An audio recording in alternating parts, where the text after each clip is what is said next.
আজকে আমরা পিকেতে সরকারের বই থেকে ট্রান্সলেশন এবং প্রেসির যে এক্সারসাইজ পার্টগুলো আছে সেখান থেকে ট্রান্সলেশনের 17 এবং প্রেসির 40 দেখব এবং তার সাথে সাথে বাংলার একটা সারাংশ এবং একটা বঙ্গানুবাদ দেখব। ঠিক আছে, বোঝা গেছে? তাহলে প্রতিদিনকার ক্লাসের মতো আমরা আজকেও 100 লাইকের টার্গেট রাখছি। আশা করছি আপনারা খুব শীঘ্রই করে দেবেন। যারা এখনও পর্যন্ত আমাদের টেলিগ্রাম গ্রুপে যুক্ত হননি তারা ভিডিও ডেসক্রিপশন বক্সে টেলিগ্রাম গ্রুপের লিঙ্ক আছে, সেখান থেকে গিয়ে যুক্ত হয়ে যান। তাহলে আমরা ডেলি বেসিকে যে সমস্ত হোম টাস্কগুলো প্রোভাইড করে থাকছি সেইগুলো এবং তার সাথে সাথে তার যে প্রিভিয়াস অ্যানাউন্সমেন্ট এবং আপডেটস সেগুলোও কিন্তু সেখানে পেয়ে যাবেন। ঠিক আছে, চলুন তাহলে আজকের ক্লাসটা শুরু করা যাক। ফার্স্ট আপনারা ভিডিওটাকে পজ করে এই যে ট্রান্সলেশন প্যাসেজটা আছে এটা বারংবার ভালো করে পড়ে নিন, তারপরে আমরা এগোবো। ঠিক আছে, পড়া হয়েছে, চলুন তাহলে এগোই, দেখি কি বলছে। এখানে কিন্তু যদি বিষয়টাকে ভালো করে পড়ে থাকেন তাহলে বুঝতে পারবেন যে এখানে কিন্তু পাস্টের কোনো আভাস আমরা পেলাম না, আমরা কিন্তু এর মধ্যে পুরোপুরি প্রেজেন্টেই কিন্তু লিখতে হবে, সেই বিষয়টাই কিন্তু বুঝতে পারলাম, তাই না? চলুন তাহলে দেখি ফার্স্ট লাইনটা কি বলছে, ভালো করে বুঝবেন কি বলা হলো। এখানে বলছে দেখুন, গ্রামের বেশিরভাগ লোক গরিব। তাহলে গ্রামের বেশিরভাগ লোক গরিব, এটা কিন্তু কিসে লিখতে হবে? একদম সিম্পল প্রেজেন্টেই কিন্তু বিষয়টাকে লিখতে হবে। এবারে চুজ করুন যে সাবজেক্টটাকে আপনি কি লিখবেন। তাহলে গ্রামের বেশিরভাগ লোক, ঠিক আছে, এইটাই আপনাকে সাবজেক্ট হিসেবে লিখতে হবে। তাহলে কি লিখবেন যে কি most of the people of the village, এরকমভাবে কিন্তু আমরা লিখব এবং তারপরে সাবজেক্ট অনুযায়ী আমরা কিন্তু অক্সিলারি যে ভার্বটা সেটা চুজ করব। ঠিক আছে, দেখুন আমরা কিভাবে করছি, বিষয়টাকে ভালো করে ফলো করুন, তাহলে বুঝতে পারবেন কি করা হলো। কি করা হলো? Most of the people of the village মানে গ্রামের বেশিরভাগ লোক, ঠিক আছে, তারপরে লিখলাম আর, ঠিক আছে, আর পুয়ার মানে most of the people of the village are poor, একদম সিম্পল প্রেজেন্টে লেখা হলো গ্রামের বেশিরভাগ লোকই কিন্তু গরিব। ঠিক আছে, বিষয়টা ক্লিয়ার হয়েছে তাহলে। আচ্ছা, সেকেন্ড লাইনটা ফলো করুন, কি বলা হচ্ছে এখানে। এখানে বলা হলো সেজন্য পুরুষ ও মেয়েদের প্রায় সকলেই সারাদিন কাজ করে। তাহলে কাজ করে এই বিষয়টা কিভাবে কি বোঝাচ্ছে? প্রেজেন্ট ইনডিফিনাইটে বিষয়টাকে লিখতে হবে। ঠিক আছে, তাহলে সেজন্য এটাকে আপনি দুভাবে লিখতে পারেন। কি লিখতে পারেন? যে দ্যাটস ওয়াইও লিখতে পারেন বা ডিউ টু দিস এরকমও কিন্তু লিখতে পারেন। ঠিক আছে, এবারে সাবজেক্টটাকে চুজ করুন। কি? পুরুষ ও মেয়েদের প্রায় সকলেই, এই যে প্রায় কথাটা বলছে, তাহলে এই প্রায় কথার জন্য আপনাকে কি করতে হবে? অলমোস্ট নিয়ে আসতে হবে। আর সকলেই, প্রায় সকলেই, তাহলে almost all the men and women, এরকমভাবে কিন্তু আমরা সাবজেক্টটাকে চুজ করবো। দেখুন কীভাবে করা হলো বিষয়টাকে। কি করা হলো দেখুন, দ্যাটস ওয়াই মানে সেজন্য বা ডিউ টু দিস, ঠিক আছে, almost all the men and women, ঠিক আছে, আপনি ওমেনের আগেও দি লিখতে পারেন, কোনো অসুবিধা নেই। তাহলে দ্যাটস ওয়াই মানে সেই কারণে, almost all the men and the women, ঠিক আছে, সাবজেক্ট চুজ হয়ে গেল। তারপরে কি? কাজ করেন, তাহলে ওয়ার্ক মানে কাজ করেন, থ্রু আউট দি ডে মানে সারাদিন ধরে বা অল দি ডেও লিখতে পারেন, কোনো অসুবিধা নেই। ঠিক আছে, তাহলে বিষয়টা ক্লিয়ার হচ্ছে। আমরা কিন্তু প্রেজেন্ট ইনডিফিনাইটে কিন্তু বিষয়টাকে লিখলাম। ক্লিয়ার হয়েছে? আচ্ছা, পরবর্তী সেন্টেন্সটা লক্ষ্য করুন কি বলা হচ্ছে এখানে। এখানে বলছে পুরুষের মধ্যে অনেকে মাঠে চাষের কাজ করে। তাহলে পুরুষের মধ্যে অনেকে মাঠে চাষের কাজ করে, এটাকে যদি আপনি হিন্টসটা ফলো করেন তাহলে বুঝতে পারবেন ওখানে কিন্তু দেওয়া ছিল কি অ্যাজ কাল্টিভেটর্স, এরকমভাবেই দেওয়া ছিল। অর্থাৎ পুরো বিষয়টাকে আপনাকে যে বাংলা টু ইংলিশ এটাকে আপনি কি ডিরেক্টলি করবেন এরকমটা কিন্তু মানে নয়, আপনাকে সেন্সটা ধরে বুঝে করতে হবে। ঠিক আছে, সেইভাবেই কিন্তু হিন্টসটা দেওয়া ছিল আর সেইভাবেই কিন্তু আমরা করব। দেখুন ভালো করে ফলো করুন। কি করা হলো? পুরুষের মধ্যে অনেকে মাঠে কাজ করে, তাহলে কারা কাজ করে? অনেক পুরুষ, তাই না? তাহলে পুরুষের মধ্যে অনেকে, তাহলে এই বিষয়টাকে আমরা সাবজেক্ট হিসেবে লিখলাম কি? মেনি অফ দি মেন, ঠিক আছে, মেনি অফ দি মেন লেখা হলো। তারপরে প্রেজেন্ট ইনডিফিনিট টেন্স অনুযায়ী ভার্বের ফার্স্ট ফর্ম বসালাম যে ওয়ার্ক কাজ করেন, কি হিসেবে কাজ করেন? অ্যাজ কাল্টিভেটার্স, কাল্টিভেটার্স হিসেবে কাজ করে, চাষি হিসেবে কাজ করে, ঠিক আছে, চাষের কাজ করে বিষয়টাকে এরকমভাবে লেখা হলো কি? সেন্সটাকে ধরে many of the men work as cultivators. ঠিক আছে, বোঝা গেছে? আচ্ছা, তারপর দেখুন এবং, তাহলে অ্যান্ড লেখা হলো মেয়েরা ঘরের কাজ করে, তাহলে দি ওমেন মানে মেয়েরা বা মহিলারা do the household duty, ডিউটির জায়গায় আপনি ওয়ার্কও লিখতে পারেন। ঠিক আছে, পুরো বিষয়টাকে কিন্তু আমরা কিসে করলাম? প্রেজেন্ট ইনডিফিনাইটে কিন্তু বিষয়টাকে পাটে পাটে কিন্তু সাজালাম। ঠিক আছে, বিষয়টা ক্লিয়ার হচ্ছে। আচ্ছা, পরবর্তী সেন্টেন্সটাকে লক্ষ্য করবেন কি বলা হচ্ছে এখানে।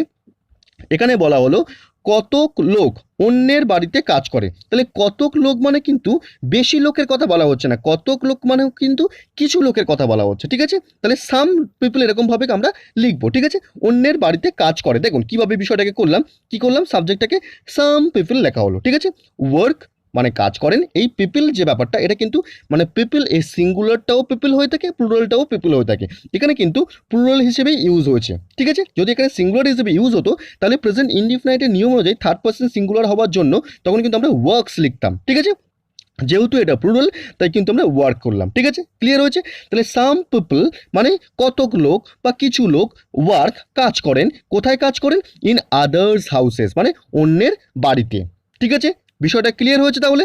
আচ্ছা, পরবর্তী সেন্টেন্সটা লক্ষ্য করবেন কি বলা হচ্ছে, এখানে ভালো করে বুঝবেন কি বলা হচ্ছে।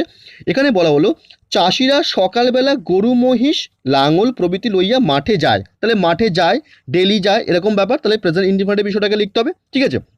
তারপরে কি, এবং সমস্ত দিন তথায় কাজ করিয়া সন্ধেবেলা বাড়ি ফিরিয়া আসে, তাহলে সমস্ত দিন সেখানে কাজ করে এবং সন্ধেবেলা বাড়ি ফিরে আসে, এরকমভাবে কিন্তু কম্পাউন্ডে করা যায়। কিন্তু আমরা যেরকমভাবে করিয়া ব্যাপারটা আছে অর্থাৎ পার্টিসিপল করে করা আছে, সেরকমভাবেই আমরা পার্টিসিপল করে সিম্পল সেন্টেন্সে কিন্তু পরবর্তী অংশটাকে লিখবো, ঠিক আছে, বোঝা গেল বিষয়টাকে। আচ্ছা, তাহলে চাষিরা কারা, চাষিরা, তাহলে ফার্মার্স সাবজেক্ট, দেখুন পাটে পাটে দেখুন বিষয়টাকে ক্লিয়ার হয়ে যাবে। দেখুন কি বলা হলো, বলা হলো কি চাষিরা অর্থাৎ ফার্মার্স লেখা হলো, ঠিক আছে।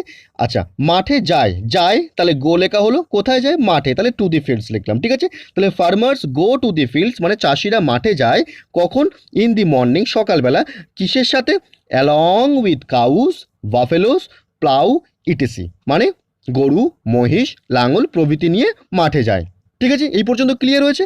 আচ্ছা, তারপরে দেখুন এবং, তাহলে অ্যান্ড লেখা হলো, ঠিক আছে, ফিরে আসে, তাহলে তারা ফিরে আসে, যেহেতু এখানে এই রিটার্ন লিখলাম, রিটার্নটা কিন্তু ফার্মার্সকে রেফার করছে, ঠিক আছে। তাহলে ফার্মার্স রিটার্ন মানে তারা ফিরে আসে, কোথায় ফিরে আসে, হোম বাড়িতে, ইন দি ইভিনিং সন্ধ্যাবেলা, আফটার ফিনিশিং দেয়ার হোল ডে ডিউটি তাদের সমস্ত কাজ করার পর, সারাদিনের সমস্ত কাজ করার পর, ঠিক আছে, বোঝা গেছে বিষয়টাকে। তাহলে আমরা কিন্তু এখানে এই ফিনিশিং দিয়ে কিন্তু বিষয়টাকে পার্টিসিপেল করে করলাম, আপনারা ইচ্ছা করলে এখানে কিন্তু কম্পাউন্ডেও কিন্তু ওই সেন্টেন্সটাকে করতে পারতেন, ঠিক আছে, বিষয়টা ক্লিয়ার হয়েছে। তাহলে দেখুন আরেকবার বিষয়টাকে বলি কি করা হলো এখানে। প্রথম অংশটাকে যেরকমভাবে ছিল সেরকমভাবেই আমরা করলাম যে farmers go to the fields in the morning মানে ফার্মার্সরা সকালবেলা মাঠে যায়, along with cows buffaloes plough etc মানে গরু মহিষ লাঙল প্রভৃতি নিয়ে, ঠিক আছে, and return home in the evening এবং সন্ধ্যাবেলা বাড়ি ফেরে, আফটার ফিনিশিং দেওয়ার হোল ডে ডিউটি মানে সমস্ত দিন সেখানে কাজ করার পরে, ঠিক আছে, বিষয়টা ক্লিয়ার হয়েছে। প্রেজেন্ট ইনডিফিনাইটে কিন্তু বিষয়টাকে আমরা লিখলাম। পরবর্তী সেন্টেন্সে লক্ষ্য করুন কি বলা হচ্ছে এখানে। এখানে বলা হলো অনেক সময়, তাহলে অনেক সময় মানে মোস্ট অফ দি টাইমস এরকমভাবে করব, ঠিক আছে, তাহাদের ভাত ডাল ইত্যাদি মাঠে লইয়া যাইতে হয়, তাহলে এই যে যাইতে হয় তার মানে সেই কম্পালশন এসে গেল, তাই না, বাধ্যবাধকতা এসে গেল, তাহলে যাইতে হয় যেতে হয় এরকম বিষয়গুলোকে আমরা হ্যাভ টু বা হ্যাজ টু দিয়ে করে থাকি, সেরকমভাবে কিন্তু আমরা বিষয়টাকে করব, ঠিক আছে। আচ্ছা, কারণ তাহারা দুপুরবেলা বাড়িতে আসার মতো সময় পান না, তাহলে সময় পান না এই বিষয়টা কিন্তু আমরা ওরকমভাবে করবো না, প্রেজেন্ট ইনডিফিনাইটে করবো, ঠিক আছে। দেখুন কীভাবে করা হলো বিষয়টাকে ভালো করে ফলো করুন। এখানে বলা হলো অনেক সময়, তাহলে মোস্ট অফ দি টাইমস, ঠিক আছে, অনেক সময় মানে মোস্ট অফ দি টাইমস, ঠিক আছে। তারপর দেখুন তাদের, তাহলে তাদেরকে নিয়ে যেতে হয়, তাহলে দে হ্যাভ টু টেক, তাদেরকে নিয়ে যেতে হয়, কি নিয়ে যেতে হয়, রাইস ভাত ডাল ইটিসি ইত্যাদি বা প্রভৃতি, ঠিক আছে, তাদেরকে ভাত ডাল ইত্যাদি মাঠে লইয়া যাইতে হয়, তাই লেখা হলো টু দি ফিল্ড। বিষয়টা বোঝা গেছে তাহলে কীভাবে করলাম। তাহলে মোস্ট অফ দি টাইমস মানে অনেক সময়, দে হ্যাভ টু টেক তাদেরকে নিয়ে যেতে হয়, রাইস ডাল ইটিসি টু দি ফিল্ড মাঠে নিয়ে যেতে হয় ভাত ডাল ইত্যাদি, বিষয়টা বোঝা গেছে। আচ্ছা, তারপর দেখুন কারণ, তাহলে বিকজ লেখা হলো তাহারা দুপুরবেলা বাড়িতে আসার মতো সময় পায় না, তাহলে they do not have time তাদের সময় নেই, ঠিক আছে, সময় পায় না বিষয়টাকে আমরা এরকমভাবে লিখলাম, they do not have time তাদের সময় নেই, টু কাম ব্যাক ফিরে আসার, হোম বাড়িতে, ইন দি নুন দুপুরবেলা, ঠিক আছে, বিষয়টা ক্লিয়ার হয়ে গেছে তাহলে। আচ্ছা, তাহলে কিন্তু পুরো বিষয়টাকে কিন্তু আমরা যে কম্পালশন ছিল সেই কম্পালশনটা কিন্তু ইউজ করে কিন্তু হ্যাভ টু ইউজ করে করলাম এবং পরবর্তী পার্টটা কিন্তু আমরা প্রেজেন্ট ইনডিফিনাইটে কিন্তু বিষয়টাকে করে ফেললাম, ঠিক আছে, ক্লিয়ার হয়েছে তাহলে। আচ্ছা, পরবর্তী সেন্টেন্সটা লক্ষ্য করুন কি বলা হচ্ছে এখানে ভালো করে বুঝবেন। এখানে বলা হলো গ্রামের কিছু লোক শহরে চাকুরি বা ব্যবসা করে, তাহলে কারা করে, গ্রামের কিছু লোক করে, এই বিষয়টাকে আমরা সেন্স ধরে লিখবো, গ্রামের কিছু লোক না লিখে আমরা লিখবো গ্রামবাসীরা মানে কিছু গ্রামবাসীরা, ঠিক আছে, বিষয়টা বুঝতে পারছেন। তাহলে সেরকমভাবে আমরা করবো, সাবজেক্টটাকে চুজ করবো। দেখুন কিভাবে কি করা হলো, কি করা হলো, সাম ভিলেজার্স মানে কিছু গ্রামবাসীরা, ডু সার্ভিস মানে চাকুরি করেন, অর বিজনেস অথবা ব্যবসা করেন, ইন দি টাউন মানে শহরে, পুরো বিষয়টাকে কিন্তু প্রেজেন্ট ইনডিফিনাইটে লিখলাম এবং সেন্সটাকে কাজে লাগালাম কি গ্রামের কিছু লোক মানে কিছু গ্রামবাসীরা, সেরকমভাবে লিখলাম সাম ভিলেজার্স, ঠিক আছে, বিষয়টা ক্লিয়ার হয়েছে তাহলে? আচ্ছা, পরবর্তী সেন্টেন্সটা লক্ষ্য করুন কি বলা হচ্ছে এখানে। এখানে বলা হলো এরূপ চাকুরিয়া ও ব্যবসায়ীদের কেহ রাত্রিতে বাড়ি ফেরে। তার মানে কি, এখানে দেখুন এরূপ বলছে তাহলে কিন্তু আপনাকে সাজ ইউজ করতে হবে, ঠিক আছে। কেহ বলছে তাহলে আপনাকে কিন্তু সাম ইউজ করতে হবে, ঠিক আছে। বোঝা যাচ্ছে সাবজেক্টটাকে কীভাবে চুজ করবো, ভালো করে ফলো করুন কীভাবে কি করা হলো। দেখুন, some of such serviceman and businessman, তাহলে কি হলো, সাম অফ সাচ সার্ভিসম্যান মানে এরূপ, some of such serviceman and businessman মানে এরূপ চাকুরিয়া ও ব্যবসায়ীদের কেহ, ঠিক আছে। সাবজেক্টটাকে চুজ করা হয়ে গেল। তারপর দেখুন ফেরে, তাহলে রিটার্ন, হোম বাড়িতে, অ্যাট নাইট রাত্রে, ঠিক আছে। বিষয়টা ক্লিয়ার হয়েছে তাহলে? তাহলে কিন্তু এই যে বিষয়টা আমরা কিন্তু প্রেজেন্ট ইনডিফিনাইটে কিন্তু লিখলাম, ঠিক আছে। ব্যাপারটা ক্লিয়ার? তাহলে আমরা কিন্তু আমাদের যে ট্রান্সলেশন প্যাসেজটা ছিল, এই ট্রান্সলেশন প্যাসেজটা কিন্তু আমরা এইরকমভাবেই কমপ্লিট করে ফেললাম। যাদের এখনও পর্যন্ত এখানে প্রবলেম হচ্ছে তাহলে বিষয়টাকে কিন্তু প্রথম থেকে ফলো করুন আর একবার, তাহলে কিন্তু বিষয়টা বুঝতে পারবেন। আচ্ছা, তাহলে আমাদের এইটা কমপ্লিট হয়ে গেল। আমাদের পরবর্তী যে হোম টাস্কটা ছিল সেটা কী ছিল দেখুন, সেটা একটা ইংলিশ প্রেসি লিখতে দেওয়া ছিল। বিষয়টাকে ভালো করে পড়ুন, পড়ে মানে বোঝার চেষ্টা করুন। তারপর আমরা চেষ্টা করছি বিষয়টাকে কি বলেছে মানেটাকে বুঝিয়ে দেওয়ার, ঠিক আছে। বুঝতে পারছেন তাহলে কি বলতে চাইছে? দেখুন কি বলা হচ্ছে, একবার বুঝিয়ে দেওয়ার চেষ্টা করি। কি বলা হচ্ছে দেখুন, এখানে বলছে you see today a little man sit on top of great big elephant and make him do what he wills. মানে কি, আপনি আজকে দেখেন যে একটি ছোট্ট মানুষ একটি বড় হাতির উপরে বসে সে যা করতে চায় তা তাকে করতে বাধ্য করে। মানে সেই ছোট্ট মানুষটা কিন্তু হাতিটিকে সে যা চায়, অর্থাৎ সেই মানুষটা যা চায় সেই মানুষটা কিন্তু হাতিকে সেটা করতে বাধ্য করে, ঠিক আছে। তারপরে দেখুন, the elephant is big and strong, far stronger than the little mahout. মানে মাহুত বলতে MAHOUT, মাহুত মানে হচ্ছে the keeper or the driver of an elephant, ঠিক আছে। মানে হাতিকে যে চালায় বা রক্ষণাবেক্ষণ করে তাকে কিন্তু মাহুত বলা হয়, ঠিক আছে। তার মানে কি বলছে, the elephant is big and strong মানে এলিফ্যান্ট কিন্তু বড় এবং শক্তিশালী, ঠিক আছে। তারপর দেখুন ফার স্ট্রঙ্গার অনেক বেশি শক্তিশালী দ্যান দি লিটল মাহুত ছোট্ট মাহুতের থেকে, সিটিং অন ইটস নেক যে কিনা তার ঘাড়ের উপরে বসে থাকে, ঠিক আছে। বিষয়টা ক্লিয়ার হয়েছে তাহলে? আচ্ছা, তারপর দেখুন কি বলা হচ্ছে, but the mahout can think, mahout কিন্তু ভাবতে পারে, and because of he think এবং সে ভাবতে পারে বলেই বা তার ভাবতে পারার কারণেই হি বিকামস দি মাস্টার সে কিন্তু মাস্টার হয় বা প্রভু হয়, ঠিক আছে। অ্যান্ড দি এলিফ্যান্ট ইজ মানে এলিফ্যান্ট হিজ সার্ভ্যান্ট এবং এলিফ্যান্ট কিন্তু তার চাকর হয়, ঠিক আছে। বিষয়টা বোঝা গেল? তাহলে কি বলছে, কিন্তু মাহুত ভাবতে পারে এবং তার ভাবতে পারার কারণেই সে তার প্রভু হয়ে উঠেছে এবং হাতি তার চাকর, ঠিক আছে। বোঝা গেছে? তারপর দেখুন, so as thought গ্রিউ in man মানে সুতরাং অ্যাজ থট গ্রিউ ইন ম্যান যেহেতু এই চিন্তা ভাবনা বা চিন্তা শক্তি বা ভাবনা শক্তি মানুষের মধ্যে জন্মেছে, he became cleverer and wiser সেই কারণেই কিন্তু সে বুদ্ধিমান বা চালাক হয়ে উঠেছে, ঠিক আছে। মানে সুতরাং মানুষের মধ্যে চিন্তা বাড়ার সাথে সাথে তিনি চালাক ও বুদ্ধিমান হয়ে উঠেছিলেন, ঠিক আছে। তারপর দেখুন, he found out many things মানে সে অনেক কিছু আবিষ্কার করেছে। কি কি সেটা বলছে দেখুন, হাউ টু মেক ফায়ার কীভাবে আগুন জ্বালাতে হয়, হাউ টু কাল্টিভেট কীভাবে চাষ করতে হয়, how two cultivate the land and grow his foods কীভাবে মাঠে চাষ করতে হয় এবং খাবার উৎপাদন করতে হয়, how to make cloth to wear কীভাবে পরিধানে কাপড় তৈরি করতে হয়, and houses to live in এবং বসবাসের জন্য বাড়ি তৈরি করতে হয়। তার মানে তিনি অনেক কিছুই আবিষ্কার করেছিলেন, কিভাবে আগুন জ্বালাতে হয়, কিভাবে জমি চাষ করা যায় ও খাবার উৎপন্ন করা যায়, কিভাবে পরিধানের জন্য পোশাক তৈরি করতে হয় ও বসবাসের জন্য বাড়ি তৈরি করতে হয়, ঠিক আছে। তারপরে দেখুন, at first men use to wander about from place to place probably living in some kind of tents. এই probably living in some kinds of tents এর মানেটা ব্যাপারটা কি, মানে হচ্ছে প্রথম দিকে মানুষেরা সম্ভবত কোনো এক প্রকার তাঁবুতে বাস করাকালীন অবস্থায় এক জায়গা থেকে অন্য জায়গায় ঘুরে বেড়াতেন। মানে তারা যখন এক জায়গা থেকে অন্য জায়গায় ঘুরে বেড়াতো তখন তারা কিন্তু তাদের স্থায়ী বসতি ছিল না, তারা ওই তাঁবু খাটিয়ে এদিক ওদিকে বাস করতো, সেই বিষয়টাই বললো এইভাবে, ঠিক আছে। তারপর দেখুন, দে ডিড নট নো দেন তখনও তারা জানতো না, how to grow their food from the land কীভাবে জমিতে ফসল উৎপাদন করতে হয় সেটা কিন্তু বা কীভাবে খাবার উৎপাদন করতে হয় সেটা কিন্তু তারা জানতো না, ঠিক আছে। Perhaps there were some wild nuts and fruits কিছু ওয়াইল্ড নাটস মানে কিছু বুনো বাদাম বা আপনার ফ্রুটস এগুলো ছিল, ফলগুলো ছিল, হুইচ মেন এর যেগুলো কিন্তু মানুষেরা খেত, ঠিক আছে। But mostly they must have lived on animals which they kill মানে কিন্তু বেশিরভাগ ক্ষেত্রেই তারা বেঁচে থাকতো কিসের উপর নির্ভর করে, যে সমস্ত পশুগুলোকে তারা হত্যা করতো সেগুলোকে খেয়ে কিন্তু বেঁচে থাকতো। বোঝা গেল? তার মানে কি বললো, সম্ভবত কিছু বুনো বাদাম বা ফল ছিল যা তারা খেত, কিন্তু বেশিরভাগ ক্ষেত্রেই তারা তাদের হত্যা করা পশুদের উপর নির্ভর করেই বেঁচে থাকতো। ঠিক আছে, বিষয়টা বুঝতে পেরেছেন? তাহলে যখন বিষয়টা বুঝতে পেরেছেন তখন চেষ্টা করুন এর মধ্যে কি বলতে চাইছে একবার বোঝার। তাহলে এর মধ্যে কি বলতে চাইছে বিষয়টা, এখানে বলতে চাইছে যে মানুষ যে সুপিরিয়র হয়ে উঠেছে অর্থাৎ সর্বশ্রেষ্ঠ হয়ে উঠেছে, সেটা কিসের জন্য?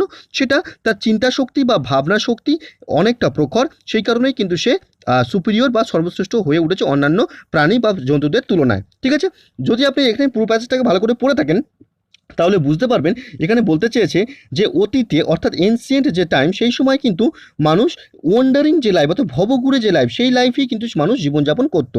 সেই সময় কিন্তু কিভাবে ফসল উৎপাদন করতে হয় বা খাবার তৈরি করতে হয় এই বিষয়টার জ্ঞান কিন্তু তার মধ্যে ছিল না। সে কিন্তু বুনো যে সমস্ত ফলগুলো হয় সেগুলো খেয়ে বেঁচে থাকতো এবং বুনো যে জন্তু সেগুলোকে হত্যা করে খেয়ে কিন্তু বেঁচে থাকতো। গ্রাজুয়ালি মানে ধীরে ধীরে তারপরে কিন্তু তার যে চিন্তা শক্তি সেই চিন্তা শক্তির বিকাশ ঘটে এবং তারপরে কিন্তু সে শেখে যে কিভাবে আগুন জ্বালাতে হয়, কিভাবে এগ্রিকালচার করতে হয়, বা কিভাবে জামা কাপড় ওয়েভ করতে হয় বা ইত্যাদি বিষয়গুলো তারা শেখে। এবং তারপরেই কিন্তু মানুষ কি হয়, সর্বশ্রেষ্ঠ হয়ে ওঠে। তার যে ইন্টেলেক্ট যে পাওয়ার, সেই পাওয়ারটাকে কাজে লাগিয়ে, যদিও সে কিনা শারীরিকভাবে শারীরিকভাবে উইক হওয়া সত্ত্বেও সে কিন্তু তার ইন্টেলেক্ট পাওয়ারটাকে কাজে লাগিয়ে সেইটাকে স্ট্রং করে সে কিন্তু মানুষ কিন্তু সর্বশ্রেষ্ঠ আসীন হয়। তাহলে বিষয়টা এইটাই বলতে চাইছে, তাই না? তাহলে দেখুন বিষয়টাকে যখন ভালো করে বুঝেছেন তখন চেষ্টা করুন একটা সুইটেবল টাইটেল দেওয়ার। দেখুন আমরা টাইটেলটাকে কিভাবে দিচ্ছি ভালো করে ফলো করবেন। কি দেওয়া হলো? দি পাওয়ার অফ থট, মানে থটের যে পাওয়ার, চিন্তা শক্তি বা ভাবনা শক্তির যে পাওয়ার, সেটা কি করেছে? হ্যাজ মেড ম্যান সুপিরিয়র, সেটাকে কিন্তু মানুষকে সর্বশ্রেষ্ঠ বানিয়েছে। ঠিক আছে, বোঝা গেছে? এই বিষয়টা এর মধ্যে বলতে চেয়েছে, সেই জন্য আমরা এই বিষয়টাকে টাইটেল হিসেবে লিখলাম। আচ্ছা, তারপরে চেষ্টা করুন যে বিষয়টাকে কীভাবে আমরা আনসারটাকে করছি বোঝার। দেখুন কি বলা হচ্ছে, ভালো করে বুঝবেন কি বলা হলো। এখানে বলা হলো ইন দি এনসিয়েন্ট টাইম, মানে অতীতে। ঠিক আছে, এনসিয়েন্ট টাইম অর্থাৎ অতীতে মেন লিভড আ ওয়ান্ডারিং লাইফ, মানুষ কিন্তু কি করতো, একটা ভবঘুরে লাইফ কিন্তু জীবনযাপন করতো। ঠিক আছে, even they had no knowledge how to grow food, মানে তখনও কিন্তু তাদের মধ্যে কোনো নলেজ ছিল না যে কিভাবে ফসল উৎপাদন বা খাবার উৎপাদন করতে হয়। দে হ্যাড টু ডিপেন্ড, তাদেরকে ডিপেন্ড করতে হতো on wild fruits and animals, wild fruits এবং অ্যানিমালসদের উপর কিন্তু তাদেরকে ডিপেন্ড করতে হতো। ঠিক আছে, তারপর দেখুন গ্রাজুয়ালি ধীরে ধীরে by using the power of thought, মানে চিন্তা শক্তি বা ভাবনা শক্তির যে সেটাকে কাজে লাগিয়ে they learn the uses of fire, তারা কিন্তু আগুনের ব্যবহার শেখে, এগ্রিকালচার শেখে, ওয়েভিং অফ ক্লোথ ইত্যাদি বিষয়গুলোকে কিন্তু তারা শেখে। ঠিক আছে, দাস এইভাবেই দি মেন বিকেম দি সুপিরিয়র, এইভাবেই কিন্তু মানুষ সুপিরিয়র হয়ে ওঠে টু অল, অন্যান্যদের থেকে, ইন টার্মস অফ ইন্টেলেক্ট, মানে কিসের জন্য? ইন টার্মস অফ ইন্টেলেক্ট, মানে তাদের যে ইন্টেলেক্ট বুদ্ধিমত্তা, সেই বুদ্ধিমত্তাকে কাজে লাগিয়েই কিন্তু এই বিষয়টা হয়। Despite of being physically week, মানে ফিজিক্যালি উইক হওয়ার সত্ত্বেও। ঠিক আছে, বিষয়টা ক্লিয়ার হয়েছে? তাহলে যাদের এখনো পর্যন্ত এই বিষয়টাতে প্রবলেম থেকে যাচ্ছে প্রেসি বিষয়টা নিয়ে, তারা কি করবেন, প্রত্যেকটা লাইন বুঝে বুঝে পড়বেন, প্রত্যেকটা লাইনের মানে বোঝার চেষ্টা করবেন, তারপরে পুরো প্যাসেজটার মানে বুঝবেন এবং বোঝার পর যখন একটা ব্রেন ম্যাপ তৈরি হচ্ছে, অর্থাৎ ভিতরে কি বলতে চাইছে বিষয়টা সেটা যখন তৈরি হয়ে গেল, তারপরে কিন্তু আপনি একটা ফার্স্ট সুইটেবল টাইটেল দেবেন এবং তারপরেই কিন্তু পুরো বিষয়টাকে নিজের ভাষায় 1/3 করে লেখার চেষ্টা করবেন। ঠিক আছে, বিষয়টা ক্লিয়ার হয়েছে? তাহলে এইভাবেই আমাদের প্রেসি প্যাসেজটা কমপ্লিট হয়ে গেল। আমাদের পরবর্তী হোম টাস্কটা কী ছিল দেখুন, সেটা ছিল একটা বঙ্গানুবাদ। চেষ্টা করুন কি বলেছে এখানে মানেটাকে বোঝার, তারপর আমরা চেষ্টা করছি পুরো বিষয়টাকে অ্যানালিসিস করার। ঠিক আছে, বুঝতে পারছেন নিশ্চয়ই কি বলতে চাইছে? দেখুন তাহলে কি বলা হচ্ছে, ফার্স্ট লাইনটা বুঝবেন ভালো করে কি বলা হচ্ছে এখানে। এখানে বলা হলো দি অবজেক্ট অর্থাৎ লক্ষ্য বা উদ্দেশ্য অফ লাইফ, জীবনের, ইজ দি ডেভেলপমেন্ট উন্নতি সাধন, অফ এভরি মেন প্রত্যেকটা পুরুষের, অ্যান্ড ওমেন প্রত্যেকটা মহিলার। তার মানে কি? তার মানে হলো জীবনের লক্ষ্য বা উদ্দেশ্য হলো প্রত্যেক পুরুষ ও মহিলার উন্নতি সাধন বা প্রত্যেক নরনারীর উন্নতি সাধন। ঠিক আছে, দেখুন আমরা কীভাবে লিখছি বিষয়টাকে ভালো করে ফলো করুন। কি বলা হলো? জীবনের লক্ষ্য হলো বা জীবনের উদ্দেশ্য হলো প্রত্যেক পুরুষ ও মহিলার বা প্রত্যেক নরনারীর উন্নতি সাধন। ঠিক আছে, বিষয়টা ক্লিয়ার হয়েছে? আচ্ছা, নেক্সট সেন্টেন্স দেখুন কি বলা হচ্ছে এখানে। এখানে বলা হলো দি অবজেক্ট অফ এডুকেশন, মানে এডুকেশনের যে অবজেক্ট অর্থাৎ শিক্ষার যে লক্ষ্য বা উদ্দেশ্য, শুড বি হওয়া উচিত to run all the peoples, মানে সমস্ত পিপলস সমস্ত শিক্ষার্থীকে চালনা করা, ইনটু দি সেম মোল্ড, মানে একই ছাঁচে বা একই রকম পথে। ঠিক আছে, দেখুন কিভাবে লেখা হলো বিষয়টাকে। এখানে বলা হলো শিক্ষার উদ্দেশ্য হওয়া উচিত বা শিক্ষার লক্ষ্য হওয়া উচিত একই পথে সমস্ত শিক্ষার্থীকে চালিত করা বা চালনা করা। ঠিক আছে, বিষয়টা ক্লিয়ার হয়েছে। আচ্ছা, পরবর্তী সেন্টেন্সে লক্ষ্য করুন কি বলা হচ্ছে এখানে। এখানে বলা হলো the school should not be a foundry. Foundry মানে যেটা ঢালাই কারখানা বা কারখানাও বলতে পারেন, কোনো অসুবিধা নেই। তাহলে স্কুলকে মানে বিদ্যালয়কে কিন্তু কারখানা হওয়া উচিত নয়। ঠিক আছে, দি অবজেক্ট শুড বি মানে কি, এর উদ্দেশ্য হওয়া উচিত কি, to give to every people a chance to grow, মানে প্রত্যেকটা শিক্ষার্থীকে কিন্তু কি বৃদ্ধির সুযোগ, সেই সুযোগটা কিন্তু দেওয়া উচিত। ঠিক আছে, বোঝা যাচ্ছে। দেখুন কিভাবে কি করা হলো বিষয়টা, ভালো করে ফলো করুন। এখানে বলা হলো বিদ্যালয়কে কারখানা হওয়া উচিত নয়, এর উদ্দেশ্য হওয়া উচিত প্রত্যেক শিক্ষার্থীকে বৃদ্ধির সুযোগ দেওয়া। ঠিক আছে, বিষয়টা ক্লিয়ার হয়েছে। আচ্ছা, পরবর্তী সেন্টেন্সে লক্ষ্য করুন কি বলা হচ্ছে। এখানে বলা হলো the school should be a garden, মানে স্কুলকে কিন্তু গার্ডেন হওয়া দরকার বা গার্ডেন হওয়া উচিত বা গার্ডেনের ন্যায় হওয়া উচিত। ঠিক আছে, বোঝা যাচ্ছে। সেইভাবে আমরা লিখলাম, দেখুন কি করা হলো, যে বিদ্যালয়কে একটি বাগানের ন্যায় হওয়া উচিত। ঠিক আছে, বোঝা গেছে। আচ্ছা, পরবর্তী সেন্টেন্সটা লক্ষ্য করবেন। এখানে বলা হলো এডুকেশন মানে শিক্ষা, দেয়ার ফর অতএব শুড প্রিপেয়ার ফর লাইফ, লাইফের জন্য তৈরি করা উচিত। ঠিক আছে, বোঝা যাচ্ছে। তারপর দেখুন which is itself the larger education, যেটা কিনা নিজেই একটা বৃহত্তর শিক্ষা। ঠিক আছে, দেখুন কিভাবে কি লেখা হলো। এখানে লেখা হলো অতএব শিক্ষা জীবনের জন্য প্রস্তুত করা উচিত, যা নিজেই বৃহত্তর শিক্ষা। বোঝা গেছে। আচ্ছা, পরবর্তী সেন্টেন্সে লক্ষ্য করবেন। এখানে কি বলা হচ্ছে দেখুন, ইট শুড বি অ্যাডাপ্টেড মানে এটাকে কিন্তু খাপ খাইয়ে নেওয়া উচিত to the present condition, present কন্ডিশনের সাথে মানে বর্তমান পরিস্থিতির সাথে, অ্যান্ড দি প্রসপেক্টিভ নিডস এবং সম্ভাব্য যে প্রয়োজন সেই প্রয়োজনগুলির সাথে, কাদের, অফ দি পিপল মানে শিক্ষার্থীদের, মানে এটা বর্তমান অবস্থার সাথে এবং ছাত্রদের সম্ভাব্য প্রয়োজনগুলির সাথে খাপ খাইয়ে নেওয়া উচিত। ঠিক আছে, দেখুন আমরা কিভাবে লিখছি বিষয়টাকে, কি লেখা হলো দেখুন। বলা হলো এটি বর্তমান অবস্থার সাথে এবং ছাত্রদের প্রত্যাশিত প্রয়োজনগুলির সাথে খাপ খাইয়ে নেওয়া উচিত। ঠিক আছে, বিষয়টা ক্লিয়ার হয়েছে তাহলে। আচ্ছা, পরবর্তী সেন্টেন্সে লক্ষ্য করবেন কি বলা হচ্ছে। এখানে বলা হলো দি গ্রোয়িং রেকগনিশন, তার মানে কি, ক্রমবর্ধমান স্বীকৃতি। ঠিক আছে, অফ দিস ট্রুথ, এই সত্যের মানে এই সত্যের ক্রমবর্ধমান স্বীকৃতি, হ্যাজ অ্যাডেড যোগ করেছে, ইন্ডাস্ট্রিয়াল ট্রেনিং মানে শিল্প প্রযুক্তি, টু একাডেমিক এডুকেশন মানে পুঁথিগত যে শিক্ষা তার সাথে। ঠিক আছে, অ্যান্ড হ্যাজ প্রোভাইডেড এবং যোগ করেছে কি, কি যোগ করেছে, ফর ওমেন্স এডুকেশন মানে মহিলার শিক্ষা এটা যোগ করেছে, অ্যাজ নেভার বিফোর, যেটা কিন্তু আগে কখনো হয়নি। ঠিক আছে, দেখুন কিভাবে কি লেখা হলো, বিষয়টাকে ভালো করে ফলো করুন। কি বলা হলো, এই সত্যের ক্রমবর্ধমান স্বীকৃতি পুঁথিগত শিক্ষার সঙ্গে শিল্প প্রযুক্তিকে যুক্ত করেছে। ঠিক আছে, এবং মহিলা শিক্ষায় এটা যোগ করা হয়েছে যা আগে কখনো হয়নি। ঠিক আছে, বিষয়টা ক্লিয়ার হয়েছে তাহলে। আচ্ছা, পরবর্তী সেন্টেন্সে লক্ষ্য করুন কি বলা হচ্ছে দেখুন, ভালো করে বুঝবেন। এখানে কি বলা হলো, এখানে বলা হলো to enjoy an opportunity, enjoy মানে উপভোগ করা, কি উপভোগ করা, অ্যান অপরচুনিটি ফর এডুকেশন শিক্ষার যে সুযোগ সেই সুযোগটা উপভোগ করা, সেটা কি, সেটা হলো যে ইজ দি রাইট মানে অধিকার, অফ এভরি ইন্ডিভিজুয়াল মানে প্রত্যেক ব্যক্তির। ঠিক আছে, ক্লিয়ার হচ্ছে। দেখুন কি বলা হলো, এখানে বলা হলো প্রত্যেক ব্যক্তির অধিকার হলো কি, শিক্ষার সুযোগ উপভোগ করা। ঠিক আছে, বিষয়টা ক্লিয়ার হয়েছে। আচ্ছা, তাহলে এইভাবেই কিন্তু আমাদের যে বঙ্গানুবাদ প্রসেসটা ছিল সেই বঙ্গানুবাদ প্রসেসটা আমরা কমপ্লিট করে ফেললাম। আপনাদের যদি এখনও পর্যন্ত এখানে কোনো সমস্যা থেকে থাকে তাহলে ক্লাসটাকে কিন্তু প্রথম থেকে আপনারা ফলো করুন, তাহলে কিন্তু বিষয়টা কিন্তু ক্লিয়ার হয়ে যাবে। আচ্ছা, তাহলে এইভাবে আমরা কমপ্লিট হলো। আমাদের পরবর্তী যে টাস্কটা ছিল, হোম টাস্কটা, সেটা কি ছিল দেখুন, সেটা একটা সারাংশ লিখতে দেওয়া ছিল। এই সারাংশটাকে আপনারা ভিডিওটাকে পজ করে বারংবার ভালো করে পড়ে নিন, পড়ে মানে বোঝার চেষ্টা করুন যে এর মধ্যে কি বলতে চাইছে, তারপর আমরা চেষ্টা করছি কি বলেছে মানেটাকে বুঝিয়ে দেওয়ার। ঠিক আছে, পড়েছেন নিশ্চয়ই, বুঝতেই পারছেন কি বলতে চাইছে। এখানে কিন্তু অনেকেরই বিষয়টা প্রবলেম হচ্ছে, ভিতরে কিন্তু ভালো করে বুঝতে পারছেন না যে কি বলতে চাইছে। দেখুন এখানে কিন্তু দুটো বিষয় বলেছে। প্রথম বিষয়টা হচ্ছে প্রাকৃতিক পরিবেশ, আরেকটা হচ্ছে মনুষ্য জাতির পরিবেশ বা মনুষ্য যে সমাজ তার পরিবেশ। ঠিক আছে, মানে বিষয়টা একটু বোঝানোর চেষ্টা করি। দেখুন আমরা যখন অর্থাৎ আমরা যখন ভ্রমণ পিপাসু মানুষেরা, আমরা যখন আমাদের একটা প্রাকৃতিক পরিবেশ ছেড়ে, অর্থাৎ আমরা যেখানে বাস করি সেখানকার পরিবেশ একটা নির্দিষ্ট একটা প্রাকৃতিক পরিবেশ আছে, সেখানকার ভূপ্রকৃতি বা জলবায়ু একটা নির্দিষ্ট, কিন্তু আমরা যখন ভ্রমণের পিপাসার জন্য আমরা অন্য জায়গায় যাই অর্থাৎ ভ্রমণ করি, তখন সেখানকার প্রাকৃতিক পরিবেশ কিন্তু আলাদা, অর্থাৎ সেই সমস্ত প্রাকৃতিক পরিবেশের মধ্যে কিন্তু একটা বৈচিত্র্য লক্ষ্য করা যায়। ঠিক আছে, কিন্তু এই বৈচিত্র্য মানুষের মনে কিন্তু আকর্ষণীয় হয়ে ওঠে এবং মানুষের মনকে মুগ্ধ করে।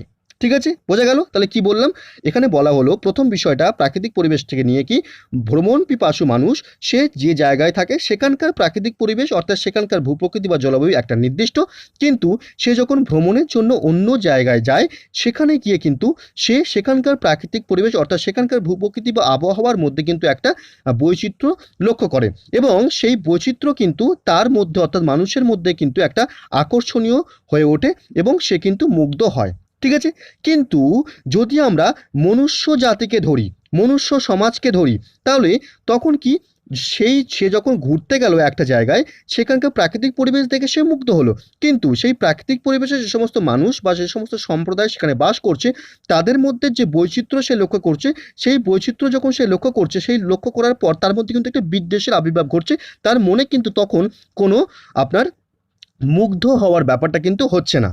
এই বিষয়টা এর মধ্যে বলতে চাইছে। ঠিক আছে, তখন কিন্তু মানুষ কি করছে, তখন সেই প্রাকৃতিক বৈচিত্র্য দেখে সে মুগ্ধ হলেও সেখানকার সেই প্রাকৃতিক বৈচিত্র্যের মধ্যে বসবাসকারী জাতি বা যে সম্প্রদায় তার বৈচিত্র্য সে মুগ্ধ হচ্ছে না। এর ফলেই কিন্তু বর্তমান মানব জাতি সে কি প্রকৃত সুখে আছে কি প্রকৃত সুখে নেই, সেই বিষয়টাকে নিয়ে কিন্তু একটা বড় প্রশ্নচিহ্ন আছে। ঠিক আছে, এই বিষয়টাই বলতে চাইছে, তাই না? তাহলে বিষয়টাকে যখন আপনারা ভালো করে বুঝেছেন তখন চেষ্টা করুন একটা সুইটেবল টাইটেল দেওয়ার। দেখুন আমরা টাইটেলটাকে কিভাবে দিচ্ছি ভালো করে ফলো করবেন।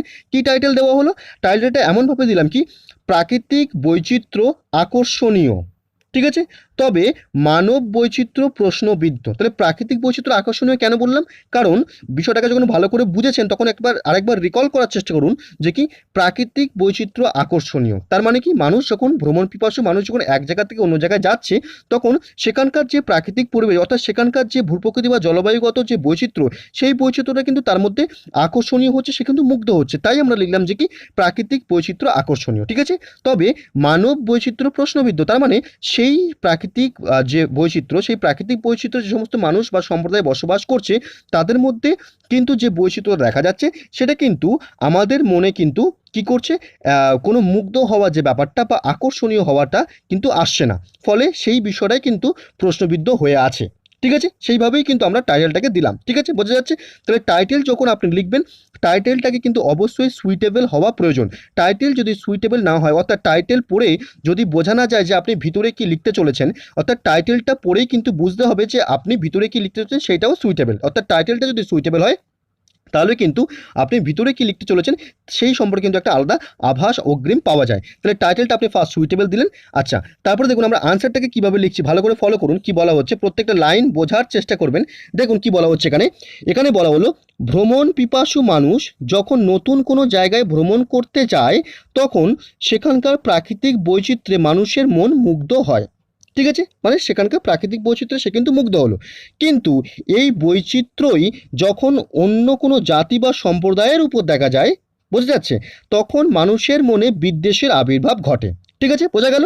তার মানে ভ্রমণ পিপাসু মানুষ যখন সে অন্য কোথাও ঘুরতে গেল তখন সেখানকার প্রাকৃতিক বৈচিত্র্য সে দেখে মুগ্ধ হলো, কিন্তু এই যে বৈচিত্র্যটা যখন সেখানকার সম্প্রদায় বা সেখানকার মানুষের মধ্যে তাদের খাদ্যাভ্যাস হোক, তাদের তাদের যে জামা কাপড় হোক বা তাদের চলন বলন হোক যেটাই হোক, মানে তাদের সম্প্রদায়ের মধ্যে যে বৈচিত্র্যটা সেই বৈচিত্র্যটা যখন আসছে তখন কিন্তু মানুষের মধ্যে একটা বিদ্বেষের আবির্ভাব ঘটছে। ঠিক আছে, আর সেই কারণেই মানব জাতি প্রকৃতপক্ষে কতটা সুখী সেই নিয়ে কিন্তু একটা বড় প্রশ্ন আছে। ঠিক আছে, বিষয়টা ক্লিয়ার হয়েছে? তাহলে যাদের এখনও পর্যন্ত এই সারাংশতে প্রবলেম থেকে যাচ্ছে তাহলে আপনারা কি করবেন, আপনারা সেই একই রকমভাবে বলা যে কি আপনারা প্রেসে যেরকমভাবে করছেন অর্থাৎ বিষয়টাকে কিন্তু প্রথমে ভালো করে পড়বেন, পড়ার পরে যে ব্রেন ম্যাপটা তৈরি হবে সেই ব্রেন ম্যাপ অনুযায়ী কিন্তু ফার্স্ট আপনারা একটা সুইটেবল টাইটেল দেবেন। আর মানে আবার একবার বলছি যে কি টাইটেলটা কিন্তু অবশ্যই সুইটেবল হওয়া প্রয়োজন। টাইটেলের উপরেই কিন্তু পরীক্ষক নির্ধারণ করেন যে আপনি কতটা সুন্দর টাইটেল দিচ্ছেন বা আপনি কত ভালো মার্কস পাবেন। ঠিক আছে, বোঝা গেছে? এবং তারপরেই যখন বিষয়টাকে বুঝেছেন তারপরে কিন্তু সুইটেবল টাইটেল দেওয়ার পরে আপনি পুরো বিষয়টাকে নিজের ভাষাতে 1/3 করে লিখবেন। ঠিক আছে, তাহলে এইভাবেই আমরা আমাদের সমস্ত টাস্কগুলোকে কমপ্লিট করে ফেললাম। আপনারা যারা এখনও পর্যন্ত আমাদের চ্যানেলটাকে সাবস্ক্রাইব করেননি তারা অবশ্যই চ্যানেলটাকে সাবস্ক্রাইব করে পাশে থাকুন এবং বন্ধুদের সঙ্গে প্রচুর মাত্রায় শেয়ার করুন। তাহলে আমরা এতদিন ধরে যেভাবে উদ্যমের সাথে আপনাদেরকে এত ক্লাস উপহার দিয়ে এসেছি আগামীতেও কিন্তু এরকমভাবে দিতে থাকবো। তাহলে আজকের ক্লাসটা আমরা এখানেই কমপ্লিট করলাম, পরবর্তী ক্লাসে দেখা হচ্ছে। ধন্যবাদ।